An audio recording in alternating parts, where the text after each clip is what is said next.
ಒಬ್ಬ ವ್ಯಕ್ತಿ ಒಬ್ಬ ಸಕ್ಸಸ್ಫುಲ್ ಬಿಸ್ನೆಸ್ ಮ್ಯಾನ್ಗೆ ಒಂದು ಪ್ರಶ್ನೆಯನ್ನ ಕೇಳ್ತಾರಂತೆ, ನಿಮ್ಮ ಯಶಸ್ಸಿಗೆ ಕಾರಣವೇನು ಅಂತ. ಆಗ ಆ ಬಿಸ್ನೆಸ್ ಮ್ಯಾನ್ ಹೇಳ್ತಾರಂತೆ, ಈ ಪ್ರಶ್ನೆಗೆ ನಾನು 2 ಪದಗಳಲ್ಲಿ ಉತ್ತರಿಸಬಲ್ಲೆ, ಅದೇನಪ್ಪಾ ಅಂದ್ರೆ ನನ್ನ ಸರಿಯಾದ ನಿರ್ಧಾರಗಳು ಅಂತ ಹೇಳ್ತಾರಂತೆ. ಹಾಗಾದ್ರೆ ಆ ವ್ಯಕ್ತಿ ಮತ್ತೆ ಪ್ರಶ್ನೆಯನ್ನ ಕೇಳ್ತಾರಂತೆ, ಈ ಸರಿಯಾದ ನಿರ್ಧಾರಗಳು ನಿಮಗೆ ಹೇಗ್ ಬಂತು ಅಂದಾಗ ಆಗ ಮತ್ತೆ ಬಿಸ್ನೆಸ್ ಮ್ಯಾನ್ ಹೇಳ್ತಾನಂತೆ, ನನ್ನ ಅನುಭವಗಳು ಅಂತ. ಆಗ ಆ ವ್ಯಕ್ತಿ ಮತ್ತೆ ಪ್ರಶ್ನೆಯನ್ನ ಕೇಳ್ತಾರಂತೆ, ಈ ಅನುಭವಗಳು ಹೇಗೆ ಬಂತು ಅಂತ. ಆಗ ಬಿಸ್ನೆಸ್ ಮ್ಯಾನ್ ಹೇಳ್ತಾರಂತೆ, ಈ ಪ್ರಶ್ನೆಗೆ ನಾನು 2 ಪದಗಳಲ್ಲಿ ಉತ್ತರಿಸಬಲ್ಲೆ, ಅದೇನಪ್ಪಾ ಅಂದ್ರೆ ನನ್ನ ತಪ್ಪು ನಿರ್ಧಾರಗಳು ಅಂತ. ಎಷ್ಟು ಚೆನ್ನಾಗಿ ವಿವರಣೆಯನ್ನ ನೀಡ್ತಾರಲ್ವಾ. ಯಾವಾಗ ನಮ್ಮ ಜೀವನದಲ್ಲಿ ತಪ್ಪು ನಿರ್ಧಾರಗಳನ್ನ ತಗೋತೀವೋ ಆಗ ನಮಗೆ ಅನುಭವಗಳು ಸಿಗ್ತಾ ಹೋಗುತ್ತೆ. ಯಾವಾಗ ನಮಗೆ ಅನುಭವಗಳು ಆಗುತ್ತೋ ಅಲ್ಲಿ ನಾವು ಸರಿಯಾದ ನಿರ್ಧಾರಗಳನ್ನ ತಗೋತೀವಿ. ಯಾವಾಗ ಸರಿಯಾದ ನಿರ್ಧಾರಗಳು ತಗೋತೀವೋ ಅಲ್ಲಿ ನಮಗೆ ಯಶಸ್ಸಿನ ದಾರಿ ಅನ್ನೋದು ಸಿಕ್ಕೇ ಸಿಗತ್ತೆ. ಯಶಸ್ಸಿನ ದಾರಿ ಸಿಕ್ಕಾಗ, ಅಲ್ಲಿ ಕಠಿಣ ಪರಿಶ್ರಮ ಇದ್ದಾಗ ನಮಗೆ ಯಶಸ್ಸು ಅನ್ನೋದು ಸಿಕ್ಕೇ ಸಿಗತ್ತೆ ಅಲ್ವಾ. ಸೊ ಯಶಸ್ಸಿನ ರಹಸ್ಯಗಳ ಬಗ್ಗೆ ಅಥವಾ ನಮ್ಗೆ ಯಶಸ್ಸು ಯಾವ ಯಾವ ವಿಚಾರಗಳಿಂದ ಸಿಗುತ್ತೆ, ಯಶಸ್ಸಿನ ಕೆಲವೊಂದು ರಹಸ್ಯಗಳ ಬಗ್ಗೆ ಈ ಒಂದು ವಿಡಿಯೋದಲ್ಲಿ ಮಾತಾಡೋಣ. ಅದಕ್ಕೂ ಮೊದಲು welcome back to my YouTube channel. I hope ಎಲ್ಲರೂ ಚೆನ್ನಾಗಿದ್ದೀರಾ ಅನ್ಕೊಂಡಿದೀನಿ. ನಾನು ಕೂಡ ತುಂಬಾ ಚೆನ್ನಾಗಿದ್ದೀನಿ. ಇನ್ನು ನನ್ನ ಚಾನಲ್ಗೆ ಸಬ್ಸ್ಕ್ರೈಬ್ ಆಗಿಲ್ಲ ಅಂದ್ರೆ ಪ್ಲೀಸ್ ನನ್ನ ಚಾನಲ್ಗೆ ಸಬ್ಸ್ಕ್ರೈಬ್ ಆಗಿ ಅಂತ ಕೇಳ್ಕೊತಾ ವಿಡಿಯೋನ ಕಂಟಿನ್ಯೂ ಮಾಡೋಣ. ನಾನು ಅವಾಗ್ಲೇ ಹೇಳ್ದಾಗೆ ನಮ್ಗೆ ಯಶಸ್ಸು ಸಿಗಬೇಕು ಅಂತ ಅಂದ್ರೆ ಕೆಲವರಿಗೆ ಬೇಗ ಸಿಗತ್ತೆ, ಅಥವಾ ಕೆಲವರಿಗೆ ಒಂದೊಂದು ರೀತಿಯಾಗಿ ಒಂದೊಂದು ಯಶಸ್ಸು ನಮಗೆ ಸಿಗ್ತಾ ಹೋಗ್ಬೋದು. ಆದ್ರೆ ತುಂಬಾ ಸಲ ಏನಾಗುತ್ತಪ್ಪ ಅಂತಂದಾಗ ನಾವು ಮಾಡುವಂತಹ ಕೆಲವೊಂದು ತಪ್ಪು ನಿರ್ಧಾರಗಳು ನಮಗೆ ಹೊಸ ಹೊಸ ಅನುಭವಗಳನ್ನ ಕಲಿಸಿದಾಗ ಆ ಅನುಭವಗಳ ಮೇಲೆ ನಾವು ಸರಿಯಾದ ನಿರ್ಧಾರಗಳನ್ನ ತಗೊಂಡು ಆ ನಿರ್ಧಾರಗಳೇ ನಮಗೆ ಯಶಸ್ಸನ್ನ ಸಿಗೋ ಹಾಗೆ ಮಾಡುತ್ತೆ. ನಾವು ಯಾವುದೇ ಒಂದು ಕೆಲಸವನ್ನ ಪ್ರಾರಂಭ ಮಾಡಿದಾಗ ಅಥವಾ ನಾವು ಏನನ್ನೇ ಪ್ರಾರಂಭಿಸಿದಾಗ್ಲೂ ಕೂಡ 2 ವಿಚಾರಗಳನ್ನ ನಾವು ತುಂಬಾ ನಂಬಿಕೆಯಿಂದ ನಂಬೇಕು. ಅದು ಯಾವ್ಯಾವ್ದಪ್ಪ ಅಂದ್ರೆ, ಮೊದಲನೆಯದು, ಎಲ್ಲಾರ ಕೈಯಲ್ಲೂ ಸಾಧ್ಯವಾಗ್ತಾ ಇದೆ ಅಂದಾಗ ನನ್ನ ಕೈಯಲ್ಲಿ ಯಾಕೆ ಸಾಧ್ಯವಾಗ್ತಾ ಇಲ್ಲ ಅನ್ನೋದು ಅಲ್ವಾ. ಸಿಂಪಲ್ ಆಗಿ ಫಾರ್ ಎಕ್ಸಾಂಪಲ್ ಹೇಳೋದಾದ್ರೆ ಯೂಟ್ಯೂಬ್ ಚಾನಲ್. ಸೊ ಲಕ್ಷಾಂತರ ಜನ ಯೂಟ್ಯೂಬ್ ಅನ್ನ ಸ್ಟಾರ್ಟ್ ಮಾಡಿದ್ದಾರೆ ಅಂದಾಗ ನನ್ನ ಕೈಲಿ ಯಾಕೆ ಆಗಲ್ಲ ಅನ್ನೋದನ್ನ ನಾವು ಮೊದಲಿಗೆ ಯೋಚನೆ ಮಾಡ್ಬೇಕು. ಇದೇ ಅಂತಲ್ಲ, ಸೊ ಬೇರೆ ಯಾವುದೇ ಕೆಲಸವಾಗ್ಲಿ ಎಲ್ಲರೂ ಮಾಡ್ತಾ ಇದ್ದಾರೆ ಅಂದಾಗ ನನ್ನ ಕೈಯಲ್ಲಿ ಯಾಕದ್ ಸಾಧ್ಯ ಇಲ್ಲ ಅನ್ನೋದನ್ನ ನಾವು ತಿಳ್ಕೊಬೇಕಾಗತ್ತೆ.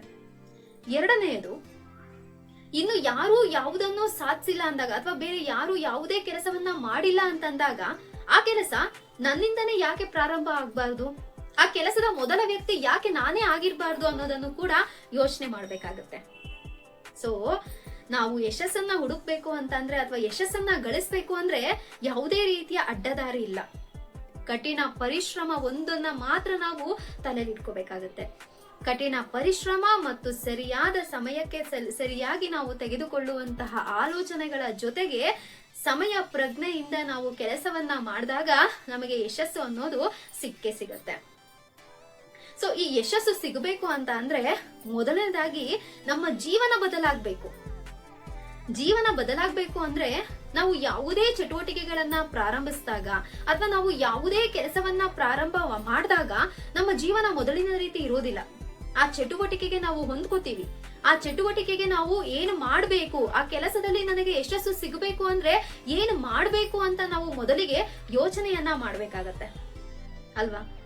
ಸೊ ಈ ಜೀವನವನ್ನ ಬದಲಾಯಿಸೋದಕ್ಕೆ ನಾವು ಒಂದು ಕೆಲಸವನ್ನ ಪ್ರಾರಂಭಿಸ್ತೀವಲ್ವಾ, ಅದರಲ್ಲಿ ಮೊದಲನೇದಾಗಿ ಹೇಳೋದಾದ್ರೆ ನಮಗೆ ತುಂಬಾ ಮುಖ್ಯವಾಗಿ ಬೇಕಾಗಿರುವಂತದ್ದು ಧೈರ್ಯ. ನಾವು ಯಾವುದೇ ಕೆಲಸವನ್ನ ಮಾಡಿದ್ರು ಕೂಡ ಧೈರ್ಯದಿಂದ ಮಾಡಬೇಕು. ನಮ್ಗೆ ಇಷ್ಟು ದಿನ ಯಶಸ್ಸು ಸಿಗದೆ ಇರುವಂತೆ ತಡಿತಾ ಇರೋದೇ ನಮ್ಮಲ್ಲಿ ಇರುವಂತಹ ಒಂದು ಭಯ. ಯಾವಾಗ ನಮ್ಮಲ್ಲಿ ಭಯ ಇರುತ್ತೋ ಆ ಭಯ ನಮಗೆ ಯಶಸ್ಸು ಸಿಗೋದಕ್ಕೆ ಬಿಡೋದೇ ಇಲ್ಲ. ಸೊ ನಮ್ಮ ಒಂದು ಕೆಲಸವನ್ನ ಪ್ರಾರಂಭ ಮಾಡಿದಾಗ ಆ ಕೆಲಸದಲ್ಲಿ ಯಾವುದೇ ಸವಾಲುಗಳು ಬಂದರೂ ಕೂಡ ಅದನ್ನ ಧೈರ್ಯವಾಗಿ ನಿಭಾಯಿಸುವಂತಹ ಶಕ್ತಿ, ಧೈರ್ಯ ನಮ್ಮಲ್ಲಿರ್ಬೇಕು. ಆಗ ನಮಗೆ ಯಶಸ್ಸು ಅನ್ನೋದು ಸಿಕ್ಕೇ ಸಿಗತ್ತೆ. ಹಾಗಾಗಿ ಭಯವನ್ನ ಪಕ್ಕಕ್ಕಿಟ್ಟು ಧೈರ್ಯದಿಂದ ನಾವು ಮುನ್ನಡೆದಾಗ ಮಾತ್ರ ಯಶಸ್ಸು ಅನ್ನೋದು ನಮಗೆ ಸಿಕ್ಕೇ ಸಿಗತ್ತೆ. ಅದ್ರ ಜೊತೆಗೆ ಯೋಚನೆ ಮಾಡುವಂತಹ ಶಕ್ತಿ ನಮ್ಮಲ್ಲಿ ಇರಬೇಕು. ಎಲ್ಲರೂ ಒಂದೇ ರೀತಿಯಾಗಿ ಯೋಚನೆ ಮಾಡಿದ್ರೆ ಅದರಲ್ಲಿ ಯಾವುದೇ ರೀತಿ ವಿಭಿನ್ನ ಇರೋದಿಲ್ಲ. ಎಲ್ಲಾರು ಯೋಚನೆ ಮಾಡೋ ರೀತಿಯಲ್ಲಿ ನಾವು ಯೋಚನೆ ಮಾಡಿದ್ರೆ ಅದರಲ್ಲಿ ಯಾವುದೇ ರೀತಿಯ ಪ್ರಾಮುಖ್ಯತೆನೂ ಇರೋದಿಲ್ಲ, ಅದ್ರಲ್ಲಿ ನಮಗೆ ಯಶಸ್ಸು ಕೂಡ ಸಿಗೋದಿಲ್ಲ. ಹಾಗಾಗಿ ವಿಭಿನ್ನವಾಗಿ ಚಿಂತನೆಯನ್ನ ಮಾಡಬೇಕು, ವಿಭಿನ್ನವಾಗಿ ಆಲೋಚನೆಯನ್ನ ಮಾಡಿ ನಮ್ಮ ಕೆಲಸದ ಪ್ರಗತಿಗೆ ನಾವು ಮುನ್ನಡಿಬೇಕು. ಯಾವಾಗ್ಲೇ ಆಗ್ಲಿ ನಾವು ಯಾವುದೇ ಕೆಲಸವನ್ನ ಮಾಡುವಾಗ ನಮಗೆ ಯೋಚಿಸುವಂತಹ ಶಕ್ತಿ ಇರಬೇಕು, ಆ ಯೋಚನೆ ಸ್ಪಷ್ಟವಾಗಿರ್ಬೇಕು. ಯಾವಾಗ ಯೋಚನೆಗಳು ಸ್ಪಷ್ಟವಾಗಿರುತ್ತೋ ಅಲ್ಲಿ ನಮಗೆ ಯಶಸ್ಸು ಅನ್ನೋದು ಕೂಡ ಸಿಕ್ಕೇ ಸಿಗುತ್ತೆ. ಅದ್ರ ಜೊತೆಗೆ ತುಂಬಾ ಮುಖ್ಯವಾಗಿ ಬೇಕಾಗಿರೋದು ಪಾಸಿಟಿವಿಟಿ. ನಾವು ಒಂದು ಕೆಲಸವನ್ನ ಆರಂಭಿಸಿದಾಗ ಯಾವುದೇ ಒಂದು ವಿಷಯದಲ್ಲಾಗ್ಲಿ ನಮಗೆ ಪಾಸಿಟಿವ್ ಅನ್ನೋದಿರ್ಬೇಕು. ಅದು ನಾವು ಬಳಸುವಂತಹ ಪದಗಳಿಂದ ಹಿಡಿದು ಬೇರೆಯವರ ಜೊತೆ ಹೇಗೆ ವರ್ತಿಸುತ್ತೇವೆ ಅನ್ನೋದನ್ನು ಕೂಡ ನಾವು ತಿಳ್ಕೋಬೇಕಾಗತ್ತೆ. ನಾವು ಬಳಸುವಂತಹ ಪದಗಳಿಂದ ಹಿಡಿದು ಬೇರೆಯವರ ಜೊತೆ ನಾವು ಹೇಗೆ ಪ್ರತಿಕ್ರಿಯೆಯನ್ನ ಮಾಡ್ತೀವಲ್ಲ ಅಲ್ಲೂ ಕೂಡ ನಮಗೆ ಸಂತೋಷ ಇರಬೇಕು, ಪಾಸಿಟಿವಿಟಿ ಅನ್ನೋದು ಇರಲೇಬೇಕು. ಯಾವಾಗ ನಮ್ಮ ಸುತ್ತಮುತ್ತ ಪರಿಸರದಲ್ಲಿ ಪಾಸಿಟಿವಿಟಿ ಅನ್ನೋದು ಇದ್ದೇ ಇರುತ್ತೋ ಅಲ್ಲಿ ಯಶಸ್ಸು ಕೂಡ ಖಂಡಿತ ಇದ್ದೇ ಇರತ್ತೆ ಅಂತ ಹೇಳ್ಬೋದು. ಹಾಗಾಗಿ ನಮ್ಮ ಜೀವನ ಬದಲಾಗಬೇಕು ಅಂತಂದ್ರೆ ಈ 3 ವಿಚಾರಗಳು ತುಂಬಾ ಮುಖ್ಯ. ಒಂದು, ಯಾವುದೇ ಸವಾಲುಗಳನ್ನ ಧೈರ್ಯವಾಗಿ ಎದುರಿಸಬೇಕು, ಯೋಚನೆಗಳು ಸ್ಪಷ್ಟವಾಗಿರ್ಬೇಕು, ಪಾಸಿಟಿವ್ ಇರಬೇಕು. ನಾವು ಬಳಸುವಂತಹ ಪದಗಳಲ್ಲೂ ಕೂಡ ಪಾಸಿಟಿವಿಟಿನೇ ಇರಬೇಕು. ಈ 3 ವಿಚಾರಗಳಿಂದ ನಮ್ಮ ಜೀವನ ಕೂಡ ಬದಲಾಗಿ ಯಶಸ್ಸು ನಮಗೆ ಸಿಗಬಹುದು. ಇದರ ಜೊತೆಗೆ ಮತ್ತೊಂದು ಹೇಳೋದಾದ್ರೆ, ನಮ್ಮ ಬದುಕಿನ ಬೆಳಕನ್ನ ನಾವೇ ಹುಡುಕೋಬೇಕು. ಬೇರೆಯವರು ಬಂದು ನಮ್ಗೆ ಬೆಳಕು ಕೊಡ್ತಾರಾ? ನಮ್ಮ ಜೀವನದ ಬೆಳಕನ್ನ ನಾವೇ ಹುಡುಕೋಬೇಕು. ನಾವು ಇವಾಗ ಒಂದು ಕೆಲಸವನ್ನ ಪ್ರಾರಂಭ ಮಾಡಿದೀವಿ ಅಂದಿದ ತಕ್ಷಣನೇ ನಮ್ಮ ಹಳೆಯ ಜೀವನವನ್ನ ಪೂರ್ತಿಯಾಗಿ ಮರೆಯೋದಕ್ಕೆ ಸಾಧ್ಯನೇ ಇಲ್ಲ, ಅಥವಾ ಅದನ್ನ ಬಿಟ್ಟು ಬರ್ತೀವಿ ಅನ್ನೋದಕ್ಕೂ ಕೂಡ ಸಾಧ್ಯ ಆಗೋದಿಲ್ಲ. ಯಾವುದೇ ಒಂದು ಹೊಸ ಚಟುವಟಿಕೆಯನ್ನ ನಾವು ಪ್ರಾರಂಭ ಮಾಡ್ತೀವಿ ಅಂದಾಗ ನಮ್ಮ ಹಳೆಯ ಜೀವನ ಕೂಡ ನಮಗೆ ಕ್ಯಾಲ್ಕುಲೇಟ್ ಆಗೇ ಆಗುತ್ತೆ. ಯಾಕಂದ್ರೆ ಅದರಲ್ಲಿ ಮಾಡಿರುವಂತಹ ಕೆಲವೊಂದು ಅನುಭವಗಳು ಅಥವಾ ಅದರಲ್ಲಿ ಮಾಡಿರುವಂತಹ ಕೆಲವೊಂದು ತಪ್ಪು ನಿರ್ಧಾರಗಳು ನಮಗೆ ಆ ಅನುಭವ ನಮಗೆ ಸರಿಯಾದ ದಾರಿಯನ್ನ ಸಿಗೋದಕ್ಕೆ ಸಹಾಯ ಕೂಡ ಮಾಡ್ಬೋದು ಅಲ್ವಾ? ಸೊ ಹಾಗಾಗಿ ನಮ್ಮ ಜೀವನದ ಹಳೆಯ ನೆನಪುಗಳು ಕೂಡ ನಮಗೆ ತುಂಬಾ ಮುಖ್ಯ ಆಗಿರುತ್ತೆ. ಫಾರ್ ಎಕ್ಸಾಂಪಲ್, ಈಗ ಒಂದು ಬೆಕ್ಕು ಬಿಸಿ ಹಾಲನ್ನ ಕುಡಿದಿದೆ ಅಂದ್ರೆ ಮತ್ತೆ ಹೋಗಿ ಅದು ಅದೇ ಹಾಲನ್ನ ಕುಡಿಯುತ್ತಾ? ನೋ. ಅದೇ ರೀತಿ ಒಬ್ಬ ವ್ಯಕ್ತಿ ತನ್ನ ಹಳೆಯ ಜೀವನದಲ್ಲಿ ಮಾಡಿರುವಂತಹ ತಪ್ಪುಗಳನ್ನ ಮತ್ತೆ ತನ್ನ ಹೊಸ ಬದುಕಿನಲ್ಲಿ ಮಾಡ್ತಾನ? ಖಂಡಿತ ಇಲ್ಲ. ಹಾಗಾಗಿ ನಮ್ಮ ಒಂದು ಮುಂದಿನ ಚಟುವಟಿಕೆಗಳು ಅಥವಾ ನಾವು ಹೊಸದಾಗಿ ಪ್ರಾರಂಭ ಮಾಡುವಂತಹ ಚಟುವಟಿಕೆಗಳನ್ನ ಜೊತೆಗೆ ನಮ್ಮ ಹಳೆಯ ಅನುಭವಗಳು ಕೂಡ ಅಷ್ಟೇ ಮುಖ್ಯ ಆಗಿರುತ್ತೆ. ಬುದ್ಧ ಹೇಳ್ತಾರೆ, ನಮ್ಮ ಜೀವನದ ಬೆಳಕನ್ನ ನಾವೇ ಹುಡುಕೋಬೇಕು. ಅದಕ್ಕೆ ಏನ್ ಮಾಡ್ಬೇಕು ಅಂದ್ರೆ ನಮ್ಮ ಜೀವನಕ್ಕೆ ಒಂದು ಹೊಸ ಮಾರ್ಗವನ್ನ ಹುಡುಕೋಬೇಕು. ಯಾವಾಗ ನಮಗೆ ಒಂದು ಮಾರ್ಗ ಅನ್ನೋದು ಸಿಕ್ಕಾಗ ಆ ಮಾರ್ಗದಲ್ಲಿ ನಮಗೆ ಯಶಸ್ಸು ಸಿಗೋದಕ್ಕೆ ಏನು ಮಾಡ್ಬೇಕು ಅನ್ನುವಂತಹ ಚಿಂತನೆಯನ್ನ ನಾವು ಮಾಡ್ತಾ ಹೋಗ್ತೀವಿ. ಆ ಯೋಜನೆಯಲ್ಲಿ, ಆ ಮಾರ್ಗದಲ್ಲಿ ನಮಗೆ ಯಶಸ್ಸಿನಗೆ ಕೆಲವೊಂದು ಯೋಜನೆಗಳನ್ನ ಹಾಕೊಂಡು ನಾವು ನಮ್ಮ ಜೀವನದಲ್ಲಿ ಬ್ಯುಸಿ ಆಗ್ತಾ ಹೋಗ್ತೀವಿ.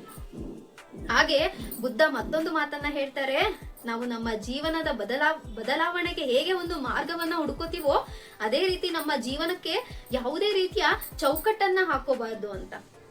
ನನ್ ಕೈಲಿ ಇಷ್ಟೇ ಆಗೋದು, ನನ್ ಕೈಲಿ ಇನ್ನೇನು ಸಾಧಿಸೋದಕ್ ಆಗೋದಿಲ್ಲ ಅಂತ ಒಂದು ಸತಿ ನಮ್ಮ ಮೈಂಡ್ ಅಲ್ಲಿ ನಾವು ಚೌಕಟ್ಟನ್ನ ಹಾಕೊಂಡ್ರೆ ನಮ್ಗೆ ಯಶಸ್ಸು ಸಿಗೋದೇ ಇಲ್ಲ.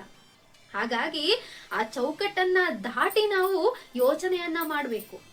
ಸೊ ನಾವು ತೆಗೆದುಕೊಳ್ಳುವಂತಹ ಒಂದು ನಿರ್ಧಾರಗಳಾಗಿರ್ಬೋದು, ನಾವು ಮಾಡುವಂತಹ ಕೆಲಸದಲ್ಲಿ ಯಾವುದೇ ರೀತಿಯ ಚೌಕಟ್ಟನ್ನ ಹಾಕೊಳ್ಳದೆ, ಇಲ್ಲ ನನ್ನ ಕೈಲಿ ಸಾಧ್ಯ ಆಗುತ್ತೆ ಅನ್ನುವಂತಹ ಧೈರ್ಯದಿಂದ ಮುನ್ನಡೆದಾಗ ಅಥವಾ ನಾವು ತೆಗೆದುಕೊಳ್ಳುವಂತಹ ನಿರ್ಧಾರಗಳು ನಮ್ಮನ್ನ ಯಶಸ್ಸಿನ ಶಿಖರಕ್ಕೆ ತೆಗೆದುಕೊಂಡು ಹೋಗ್ಬೋದು.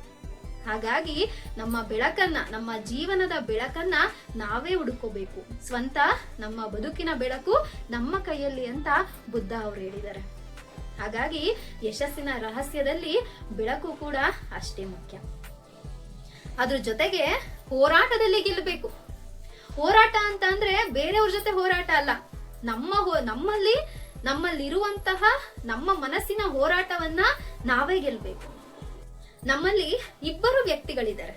ಅವ್ರು ಯಾರಪ್ಪ ಅಂದ್ರೆ ಒಂದು ದುರ್ಬಲ ವ್ಯಕ್ತಿ, ಮತ್ತೊಂದು ಬಲಿಷ್ಠ ವ್ಯಕ್ತಿ. ಈ ಇಬ್ಬರ ನಡುವೆ ಯಾವಾಗ್ಲೂ ಕೂಡ ಒಂದು ಹೋರಾಟ ಅನ್ನೋದು ನಡೀತಾನೆ ಇರುತ್ತೆ. ನಾವು ಯಾರಿಗೆ ಸಹಾಯವನ್ನ ಮಾಡ್ಬೇಕು ಅಥವಾ ಯಾರಿಗೆ ಸಪೋರ್ಟ್ ಮಾಡ್ಬೇಕು ಅನ್ನೋದು ನಮ್ಮಲ್ಲೇ ಇರ್ಬೇಕು. ನಾವು ದುರ್ಬಲ ವ್ಯಕ್ತಿಗೆ ಸಹಾಯವನ್ನ ಮಾಡಿದಾಗ ಹಾಳಾಗೋದು ಯಾರ ಜೀವನ? ನಮ್ದು. ಆದ್ರೆ ನಾವು ಒಬ್ಬ ಬಲಿಷ್ಠ ವ್ಯಕ್ತಿಗೆ, ನಮ್ಮೊಳಗಿರುವಂತಹ ಒಬ್ಬ ಬಲಿಷ್ಠ ವ್ಯಕ್ತಿಗೆ ನಾವು ಸಪೋರ್ಟ್ ಅನ್ನ ಮಾಡ್ತಾ ಇದೀವಿ ಅಂತಂದಾಗ ಜೀವನದ ಯಶಸ್ಸು ಯಾರಿಗ್ ಸಿಗತ್ತೆ? ನಮಗೆ ಸಿಗತ್ತೆ. ಹಾಗಾಗಿ ನಮ್ಮಲ್ಲಿರುವಂತಹ ಬಲಿಷ್ಠ ವ್ಯಕ್ತಿಯನ್ನ ನಾವು ಕಾಪಾಡ್ಕೋಬೇಕು. ಬಲಿಷ್ಠ ವ್ಯಕ್ತಿಯ ಜೊತೆಗೆ ನಾವು ಕೆಲಸವನ್ನ ಮಾಡಬೇಕು. ಬಲಿಷ್ಠ ವ್ಯಕ್ತಿಯ ಜೊತೆ ಕೆಲಸವನ್ನ ಮಾಡುವಾಗ ನಮ್ಮಲ್ಲಿರುವಂತಹ ಹಳೆಯ ಕೊಳೆಗಳನ್ನೆಲ್ಲ ನಾವು ತೆಗೆದಾಕ್ಬೇಕು. ನಮ್ಮ ಮನಸ್ಸಿನಲ್ಲಿ ಇರುವಂತಹ ಕೊಳೆ, ಕಲ್ಮಶ ಎಲ್ಲವನ್ನ ತೆಗೆದಾಕಿ ಹೊಸ ಹೊಸ ಹೊಳೆಯುತ್ತಿರುವಂತಹ ಒಂದು ಸುಂದರವಾದ ಮನೆಯ ರೀತಿ ನಮ್ಮ ಮನಸ್ಸನ್ನ ಇಟ್ಕೋಬೇಕು. ಯಾವಾಗ ಮನಸ್ಸು ಸುಂದರವಾಗಿರುತ್ತೋ ಆಗ ಹೊಸ ಹೊಸ ಆಲೋಚನೆಗಳು, ಹೊಸ ಹೊಸ ಚಿಂತನೆಗಳು ನಮ್ಮಲ್ಲಿ ಬರುತ್ತೆ. ಆಗ ನಾವು ಮಾಡುವಂತಹ ಕೆಲಸದಲ್ಲಿ ನಮಗೆ ಯಶಸ್ಸು ಸಿಗುತ್ತೆ. ಒಂದು ದಾರಿ ಅನ್ನೋದು ಈಸಿ ಆಗ್ತಾ ಹೋಗುತ್ತೆ. ಹಾಗಾಗಿ ಮನಸ್ಸನ್ನ ಸ್ವಚ್ಛವಾಗಿ ಸುಂದರವಾಗಿಟ್ಕೋಬೇಕು. ಅದ್ರ ಜೊತೆಗೆ ನಮ್ಮಲ್ಲಿರುವಂತ ಹಳೆಯ ನಂಬಿಕೆಗಳು, ಹಳೆಯ ಜ್ಞಾನಗಳನ್ನೆಲ್ಲ ನಾವು ಪಕ್ಕಕ್ಕಿಡ್ಬೇಕು. ಯಾಕಪ್ಪ ಅಂದ್ರೆ ಈಗ ತುಂಬಾ ಫಾಸ್ಟ್ ಆಗಿ ಹೋಗ್ತಾ ಇದೆ ಜನರೇಷನ್ ಅನ್ನೋದು ಅಲ್ವಾ? ಟೆಕ್ನಾಲಜಿ ತುಂಬಾ ಇಂಪ್ರೂವ್ ಆಗಿದೆ. ಸೊ ಈ ಒಂದು ಕಾಲದಲ್ಲಿ ನಾವು ಹಳೆಯ ನಂಬಿಕೆಗಳು, ಹಳೆಯ ಜ್ಞಾನಗಳನ್ನ ಇಟ್ಕೊಂಡು ಯಶಸ್ಸು ನಮಗೆ ಸಿಗುತ್ತೆ ಅನ್ನೋದು ಸುಳ್ಳು. ಯಾಕಪ್ಪ ಅಂದ್ರೆ ಈಗ ತುಂಬಾ ಫಾಸ್ಟ್ ಆಗಿ ಹೋಗ್ತಾ ಇದೆ ಜನರೇಷನ್ ಅನ್ನೋದು ಅಲ್ವಾ? ಟೆಕ್ನಾಲಜಿ ತುಂಬಾ ಇಂಪ್ರೂವ್ ಆಗಿದೆ. ಸೊ ಈ ಒಂದು ಕಾಲದಲ್ಲಿ ನಾವು ಹಳೆಯ ನಂಬಿಕೆಗಳು, ಹಳೆಯ ಜ್ಞಾನಗಳನ್ನ ಇಟ್ಕೊಂಡು ಯಶಸ್ಸು ನಮಗೆ ಸಿಗುತ್ತೆ ಅನ್ನೋದು ಸುಳ್ಳು.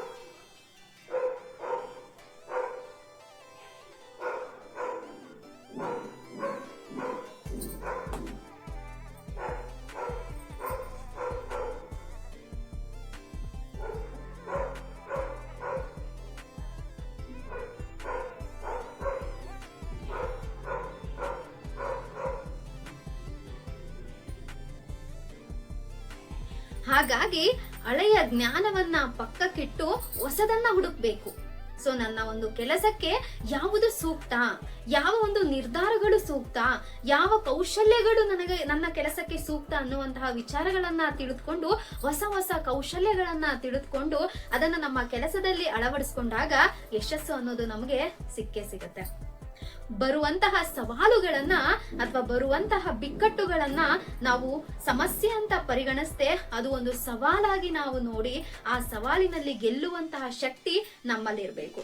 ಅದು ಯಾವಾಗಪ್ಪ ಅಂತಂದ್ರೆ ನಮ್ಮಲ್ಲಿರುವಂತಹ ಬಲಿಷ್ಠ ವ್ಯಕ್ತಿಗೆ ನಾವು ಸಪೋರ್ಟ್ ಮಾಡಿದಾಗ ಮಾತ್ರ. ಹಾಗಾಗಿ ನಮ್ಮಲ್ಲಿರುವಂತಹ ಬಲಿಷ್ಠ ವ್ಯಕ್ತಿಗೆ ನಾವು ಸಪೋರ್ಟ್ ಮಾಡೋದನ್ನ ಕಲಿಲೇಬೇಕು. ಇದಿಷ್ಟು ಯಶಸ್ಸಿನ ರಹಸ್ಯಗಳು ಅಂತಾನೆ ಹೇಳ್ಬೋದು. ನಮಗೆ ಯಶಸ್ಸು ಸಿಗಬೇಕು ಅಂತ ಅಂದ್ರೆ ಈ ಎಲ್ಲಾ ಅಂಶಗಳನ್ನ ನಾವು ಅಳವಡಿಸ್ಕೋಬೇಕು. ಅದ್ರ ಜೊತೆಗೆ ಅದನ್ನ ಅನುಸರಿಸಬೇಕು. ಇನ್ನು ಎಷ್ಟು ಸುಮಾರು ವಿಚಾರಗಳಿದೆ, ಆದ್ರೆ ನನಗೆ ತುಂಬಾ ಇಂಪಾರ್ಟೆಂಟ್ ಅಂತ ಅನ್ಸಿದ್ದು ಇಷ್ಟು ವಿಚಾರಗಳು ನಮ್ಮ ಯಶಸ್ಸಿನ ರಹಸ್ಯಗಳ ಬಗ್ಗೆ. ಐ ಹೋಪ್ ಈ ಎಲ್ಲಾ ವಿಚಾರಗಳು ನಿಮಗೆ ಖಂಡಿತ ಇಷ್ಟ ಆಗಿರುತ್ತೆ, ಅರ್ಥ ಆಗಿದೆ ಅಂತ ನಾನು ಭಾವಿಸ್ತೀನಿ. ಹಾಗೆ ಇನ್ನು ಇದೇ ರೀತಿಯ ವಿಚಾರಗಳು, ಇನ್ನು ಹಲವಾರು ಜೀವನಕ್ಕೆ ಸಂಬಂಧಪಟ್ಟಂತಹ ಹಲವಾರು ವಿಚಾರಗಳು ನಿಮಗೆ ಬೇಕು, ನಿಮಗೆ ತಿಳ್ಕೋಬೇಕು ಅನ್ನುವಂತಹ ಆಸಕ್ತಿ ಇದ್ರೆ ಕಮೆಂಟ್ ಮೂಲಕ ತಿಳಿಸಿ. ಖಂಡಿತ ಅದ್ರ ಬಗ್ಗೆ ಮುಂದಿನ ವಿಡಿಯೋಗಳಲ್ಲಿ ವಿಷಯಗಳನ್ನ ಜೊತೆ ನಾನು ಬರ್ತೀನಿ. ಹಾಗೆ ಇದು ಹೊಸದಾಗಿ ಪ್ರಾರಂಭ ಮಾಡಿರೋದ್ರಿಂದ ಮಾತಾಡುವಾಗ ಎಲ್ಲಾದ್ರೂ ತಪ್ಪಾಗಿದ್ರು ಕೂಡ ಕ್ಷಮಿಸಿ ಅಂತ ಕೇಳ್ಕೊತೀನಿ. ಮತ್ತೆ ಆಗ್ಲೇ ಹೇಳ್ದಾಗೆ ಇಷ್ಟ ಆಗಿದ್ರೆ ಪ್ಲೀಸ್ ಲೈಕ್ ಮಾಡಿ, ಹಾಗೆ ಸಬ್ಸ್ಕ್ರೈಬ್ ಆಗೋದನ್ನ ಮರಿಬೇಡಿ. ಇನ್ನು ಏನಾದ್ರೂ ಹೇಳೋದಿದ್ರೆ ಕಮೆಂಟ್ ಮೂಲಕ ತಿಳಿಸಿ, ಅದನ್ನ ಸರಿಪಡಿಸ್ಕೊತೀನಿ ಮುಂದಿನ ವಿಡಿಯೋಗಳಲ್ಲಿ. ಈ ರೀತಿಯ ಇನ್ನು ಹಲವಾರು ಮಾಹಿತಿಗಳು ಬೇಕು ಅಂದ್ರೆ ಅದಕ್ಕೂ ಕೂಡ ಕಮೆಂಟ್ ಮಾಡಿ ಅಂತ ಕೇಳ್ಕೊತಾ ವಿಡಿಯೋನ ಮುಗಿಸ್ತಾ ಇದ್ದೀನಿ. Thanks for watching.